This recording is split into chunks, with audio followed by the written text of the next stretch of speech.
Hola, bienvenidos a este video sobre los 4 años de la invasión rusa a Ucrania, donde repasamos la situación reciente y la evolución del conflicto desde la batalla de Pokrovsk. Con un frente que sigue avanzando lentamente, los rusos no logran mantener su control sobre ciertos sectores que acababan de conquistar y parecen estar sufriendo por la desaparición de Starlink, hasta el punto de permitir que Ucrania recupere algunas posiciones de manera bastante inesperada.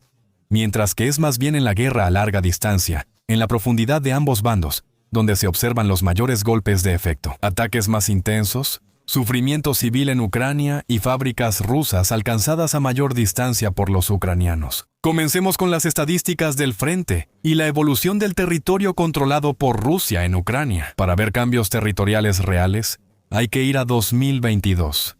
Aquí está la evolución mensual. En 2024 y 2025, Rusia solo conquistó 7.800 kilómetros cuadrados, equivalente al departamento francés de los Pirineos Atlánticos. Entonces, realmente estamos hablando de algo que es muy reducido y además, que está repartido en 1.000 kilómetros de frente, así que, obviamente, eso representa un avance que es muy pequeño. En el Oblast de Donetsk, principal foco ruso, solo han avanzado de 15 a 70 metros diarios. Estamos hablando de la zona del frente, donde fue el mayor avance ruso. Aquí se compara con grandes batallas como el Somme, en 1916, y la contraofensiva ucraniana de 2022.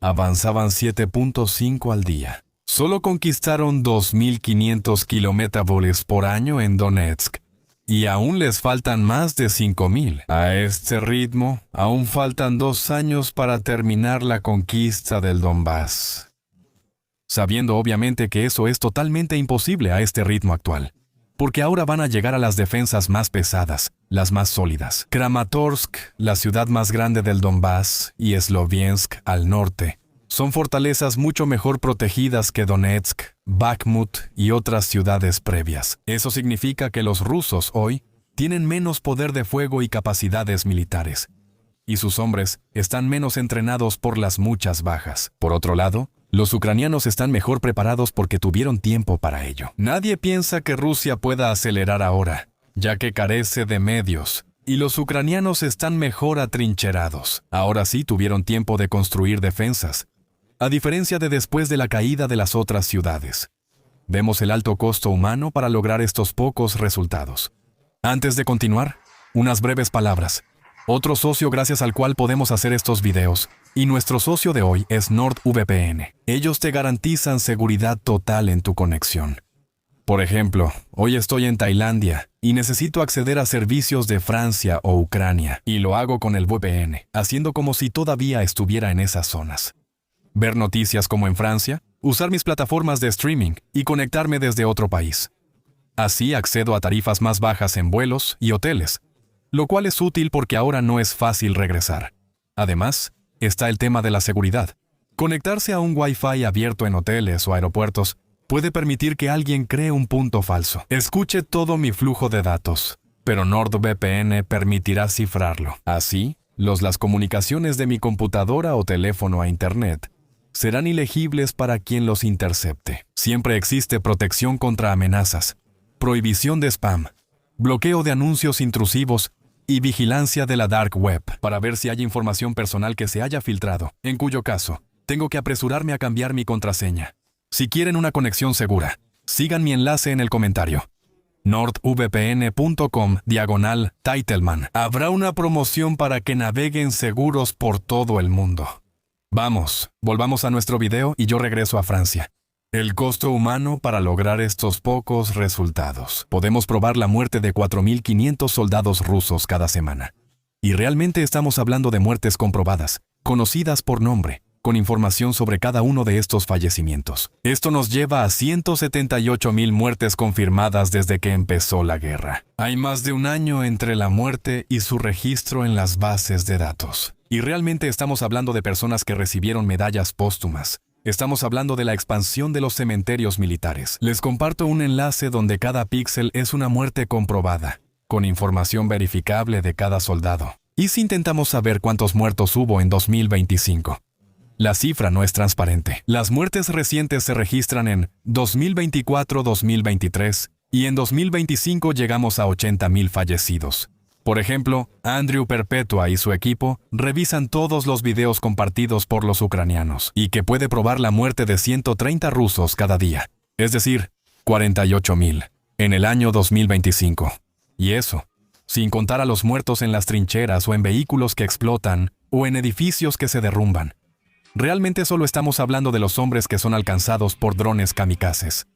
FPV. La lista y el conteo de videos están en este archivo de Excel para que los revises uno por uno. Así, en 4 años el ejército ruso tendría 325,000 muertos, más cientos de miles de desaparecidos. Basta con observar los procesos judiciales en tribunales rusos, que Rusia intenta ocultar haciendo desaparecer esta información a medida que aparece, y aquí justamente pueden ver la desaparición de esa información en línea. También se suman heridos graves permanentes, alcanzando 415,000 pérdidas solo en 2025. Es prácticamente el mismo nivel que en el año 2024. Y esta cifra ya está confirmada, incluso por los blogueros militares prorrusos, que hoy reconocen la pérdida de 50,000 soldados cada mes. Los servicios de inteligencia occidentales estiman que Rusia ha perdido 1,200,000 hombres desde el inicio del conflicto. Estas son las mayores pérdidas de cualquier ejército desde la Segunda Guerra Mundial. Aquí ven las pérdidas mensuales acumuladas. Del lado ucraniano, también es una tragedia, obviamente, sobre todo porque el país tiene una población menor, con ahora 93,000 muertos, 90,000 desaparecidos y 4,500 al año. Así que los datos ucranianos son mucho más transparentes, transmitiendo información directa a las familias. Memoriales en plazas de cada ciudad, acceso para periodistas y público al cementerio. Y aquí estoy en el cementerio de Lviv, en este video. Mientras que, del lado ruso, más bien intentan restringir el acceso a estos sitios. Y hasta han difuminado las fotos satelitales de los cementerios militares en Yandex Maps, que es el Google Maps nacional. Según estimaciones, habría entre 500,000 y 600,000 muertos, desaparecidos y heridos graves, 100,000 bajas, la mitad que del otro lado. Del lado ruso, obviamente, pero con una proporción de bajas que hoy es mucho más favorable que antes, dado que el ejército ucraniano está en una posición 100% defensiva, atrincherado en búnkeres. Esto no aplica a los rusos, y es menos peligroso que para quienes realizan asaltos, sobre todo los menos protegidos desde el inicio de la guerra, observados del lado ruso. A este ritmo, para primavera las pérdidas militares de ambos bandos llegarían a 2 millones de hombres. Y no hablamos, claro, de cientos de miles de muertes civiles causadas por los rusos en zonas ocupadas, que no pueden verificarse ni contarse.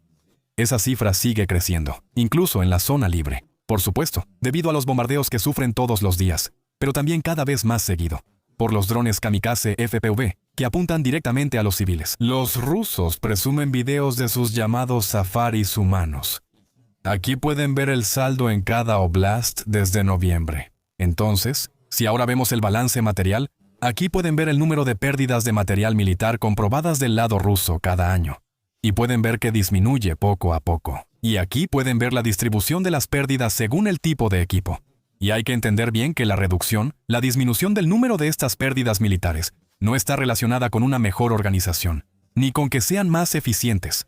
Simplemente ya no tienen más. Los inventarios soviéticos en su mayoría ya se vaciaron.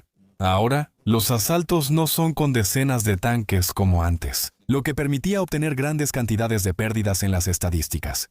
Simplemente, ya no tienen vehículos blindados para enviar al frente, y por lo tanto, lógicamente, sus pérdidas se han reducido. Enfocándonos en los tanques, esto es aún más claro. Esta disminución muestra cuántos perdían en 2022-2023 frente a la situación actual. Y entonces, si hacemos un acercamiento al año 2025, vemos en particular la disminución de los asaltos mecanizados, que se observa a partir del mes de abril, y que se traduce en una baja en el número de equipos destruidos. Ya les había explicado cómo evolucionó la forma rusa de conducir asaltos en un video sobre la batalla de Pokrovsk. La defensa ucraniana vuelve los asaltos casi inútiles. Este mecanismo tradicional, de ahí la multiplicación de pequeños grupos de infiltración lanzados permanentemente al frente, que en su mayoría mueren tras cruzar la línea de contacto. Y sí, por suerte, estos soldados logran sobrevivir.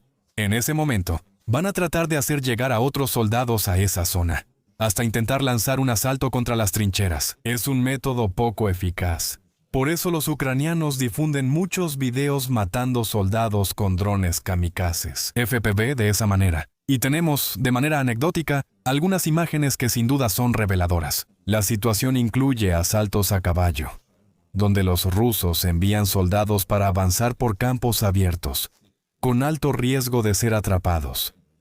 Es una realidad del ejército ruso actual, que también realiza asaltos en motocross, motoneta y scooter. Notamos que los ucranianos intentaban no matar al caballo, solo hacer caer al soldado ruso para matarlo en el suelo y dejar que el caballo volviera a la naturaleza.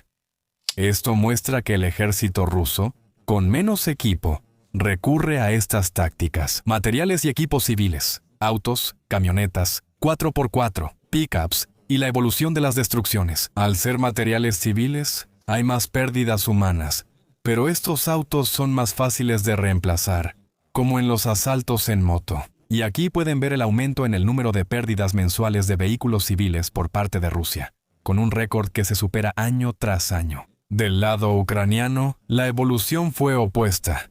Su ejército tenía poca mecanización al inicio de la guerra. Gracias al apoyo de los aliados, Ucrania ahora tiene más blindados y cada vez hay menos vehículos civiles en el frente, aunque aún quedan varios. Ahora cuentan con más equipos de alta calidad, reemplazando los soviéticos o ucranianos, que antes eran insuficientes, por material nuevo. Material de la OTAN que es más eficiente y permite mayor supervivencia, incluso si el vehículo es destruido. Los ucranianos han recibido más de 3.000 tanques y vehículos de combate, 5.500 transportes blindados y 8.000 vehículos ligeros como el Humvee. Por eso, en 2025 ambos bandos tienen igual pérdida de material militar. 1.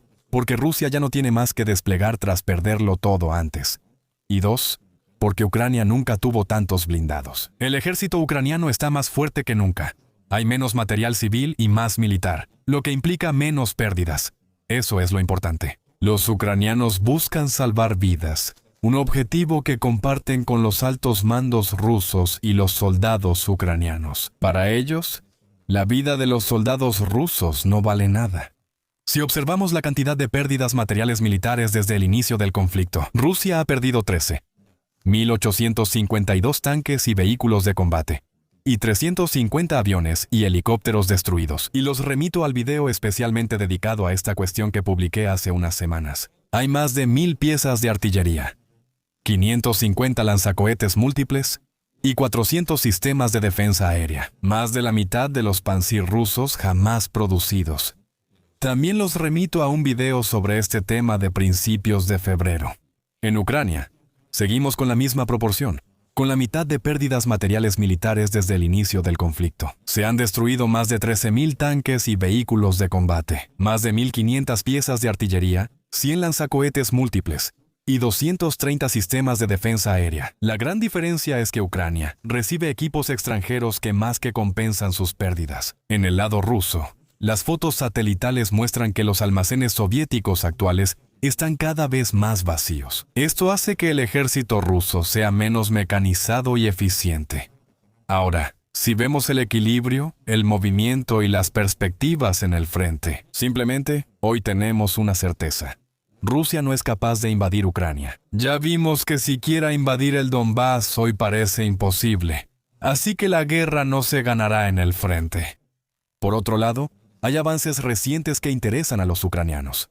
Cuando los rusos avanzan 200 kilómetros al mes, digo que no es gran cosa ni importante. Si los ucranianos recuperan 200 kilómetros en semanas, no diré que es un cambio total del frente. Aún así, prefiero que los ucranianos avancen en vez de los rusos, como hemos visto a principios de febrero, lo que revela varias cosas. El cansancio y la mala logística rusa en el frío causaron muchas muertes. Por parte de los rusos, porque los ucranianos estaban mejor organizados, una vez más.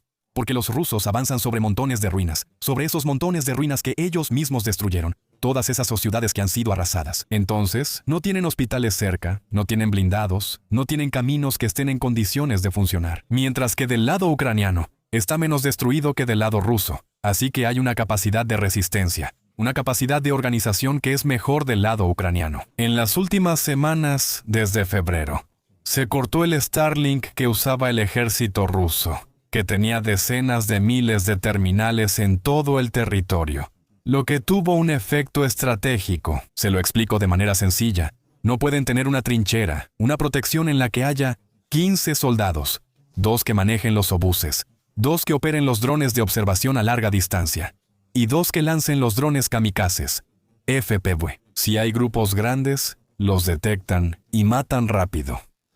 ¿Cómo se organizan? En el frente, hay grupos de hasta 4 personas cada una con una especialidad. Y cuando el dron de observación va a ver lo que pasa enfrente, si los ucranianos van a hacer, por ejemplo, logística, podrán avisar por Starlink si un vehículo llega o si se prepara un asalto, y así tomar medidas para defenderse o atacar. Excepto que cuando pierdes Starlink, ya no tienes la comunicación que se realiza de esa manera. Y entonces, el corte de la red de Internet, que permitía conectar a cada soldado, tuvo un efecto táctico. Al inicio, pensábamos que era local, con problemas de comunicación para el ejército ruso, mientras que el ucraniano conservaba la ventaja estratégica. Hoy vemos que es un punto de inflexión en el frente.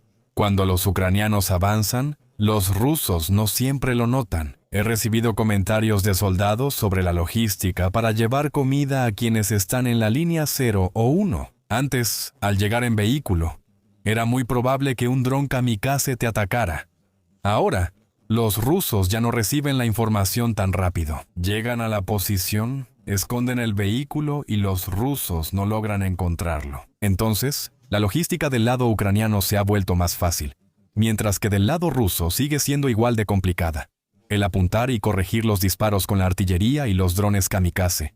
Ahora hay un desequilibrio entre los dos bandos. Lo que creíamos local y temporal podría ser un problema estructural para el ejército ruso, que ahora intenta restablecer comunicaciones enviando soldados a morir, intentando instalar puntos de Wi-Fi en los árboles o en los postes eléctricos, logística, intentando lanzar globos que servirían como repetidores de comunicación. Pero al final, es algo que es temporal, local, que no va a durar mucho tiempo, y además, que se detecta a distancia.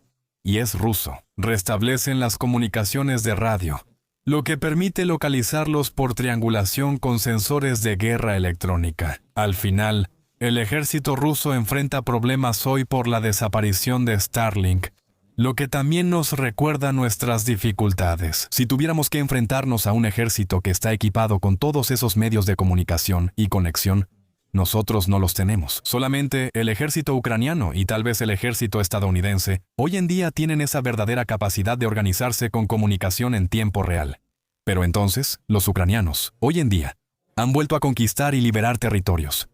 Estamos hablando de algunas decenas de kilómetros cuadrados en el Oblast de Zaporizhia. Esto sigue ocurriendo en los márgenes, mientras el avance ruso ha seguido desacelerándose en los otros oblasts. Esto hace que febrero sea el peor avance ruso en más de 2 años. En general, en Zaporizhia, Limán, Kramatorsk y Yarkov, llegan buenas noticias del frente, y sobre todo, los soldados en el frente que realmente nos dicen que hoy es más fácil. Mientras que del lado ruso, al contrario, siguen sufriendo y cada vez sufren más. ¿A dónde nos llevará esto estratégicamente? La guerra no se ganará en el frente, y los esfuerzos se enfocan en la profundidad, especialmente para los rusos. El objetivo es golpear a la población civil y a la economía ucraniana, privando a todo el país de la electricidad necesaria para su funcionamiento. Y para los ucranianos, es un trabajo metódico de destrucción de las refinerías y fábricas que contribuyen al esfuerzo de guerra. Y aquí pueden ver la cantidad de misiles que lanzan los rusos. Vemos que es un número que se mantiene estable. Esto es la capacidad máxima de producción de Rusia. Hablamos de misiles de crucero KH-101 y misiles balísticos, porque las fábricas no pueden conseguir los componentes occidentales indispensables para esta producción. En cambio, la producción de drones kamikaze Shahed aumenta y ya alcanza 200 lanzamientos diarios, porque son mucho más fáciles de producir. Pero afortunadamente, la tasa de interceptación por parte de Ucrania se mantiene alrededor del 90%, principalmente gracias a la multiplicación de los interceptores que van a chocar y que cuestan solo unos pocos miles de euros. Pero desafortunadamente, cuando solo se intercepta el 90%, eso significa que siempre hay un 10% que pasa. Y eso sigue causando daños en tierra especialmente entre la población civil. También destaca la eficacia de la defensa aérea ucraniana comparada con la de Medio Oriente. Aquí tenemos los resultados de las interceptaciones que se realizaron en Qatar.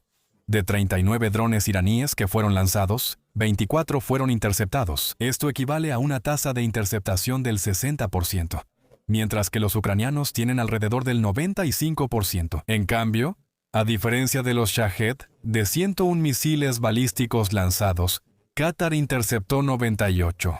Demuestra que tenemos la capacidad tecnológica de interceptarlos. Desafortunadamente, simplemente no se le han proporcionado a Ucrania los medios, aunque técnicamente es posible, como lo demuestran los países de Medio Oriente. Ucrania produce unos 300 drones y misiles diarios. En febrero se rompieron 2 récords de distancia tras atacar las instalaciones que fabrican los misiles rusos Oreshnik, conocidos por ser hipersónicos, volar muy alto y ser casi imposibles de interceptar. Y esa fábrica fue destruida gracias a misiles. Flamingo el 20 de febrero. Además, el dron Luti logró impactar una refinería en Utka, en la República de Komi, a 1.700 kilómetros de la frontera. Les recomiendo mi video sobre defensa aérea, publicado a inicios de mes, para conocer más de esta guerra a larga distancia que ambos bandos aún libran. Si tomamos perspectiva y preguntamos sobre la paz y los ucranianos.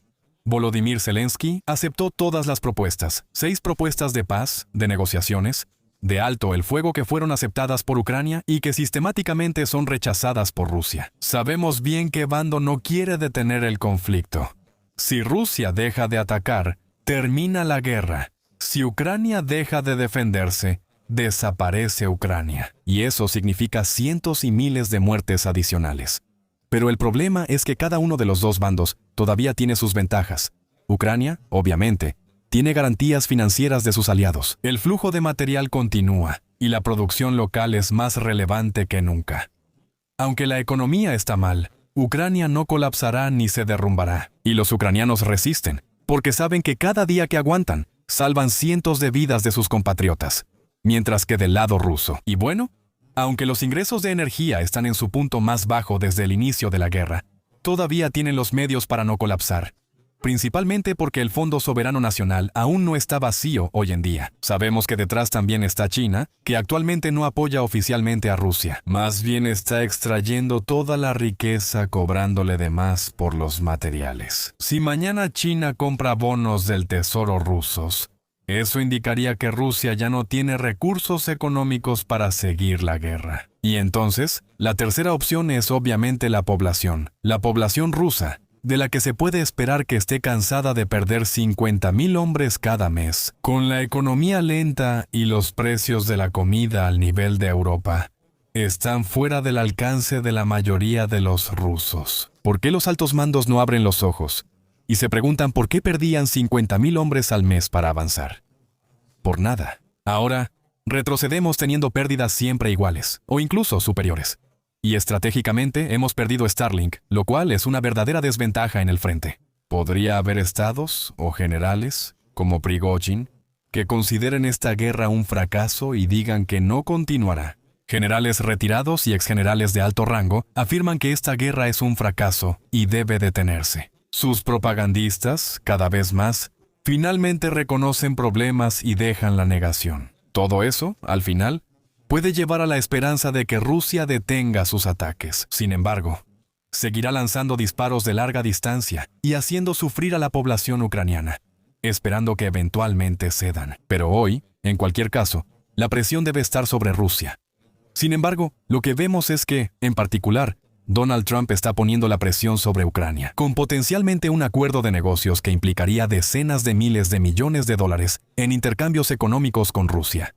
A partir del momento en que hubiera un alto el fuego. Eso significa para Europa que, si Rusia ya no tiene sanciones, la producción industrial volvería a avanzar, compensando las pérdidas actuales. Habría de nuevo una afluencia de dinero que llegaría a Rusia.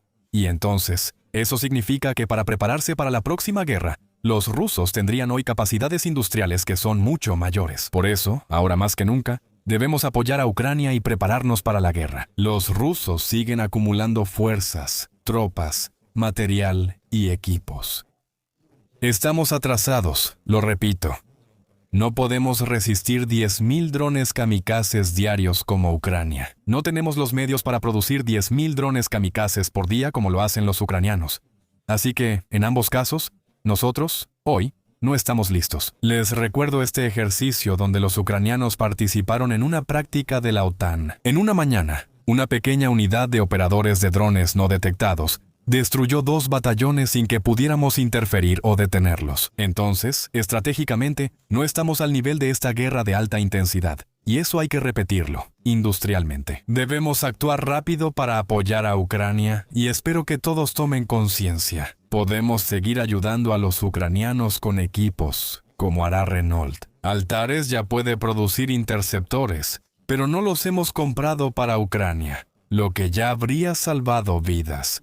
Aún queda mucho por hacer. Comprar drones para ver misiles acercarse ayuda a interceptarlos mejor. Al colocar contenedores medicalizados en la primera línea, se evitan traslados constantes y largos en ambulancia a la retaguardia, lo que realmente salva vidas. Dejo los enlaces en los comentarios. Pueden participar. Hay un efecto estratégico y también el balance del año pasado. Para Actuemos Juntos por Ucrania, donde participamos, instalamos granjas solares, generadores de alta capacidad, apoyamos hospitales y proporcionamos vehículos y ambulancias. Estén seguros de que su aporte tiene impacto.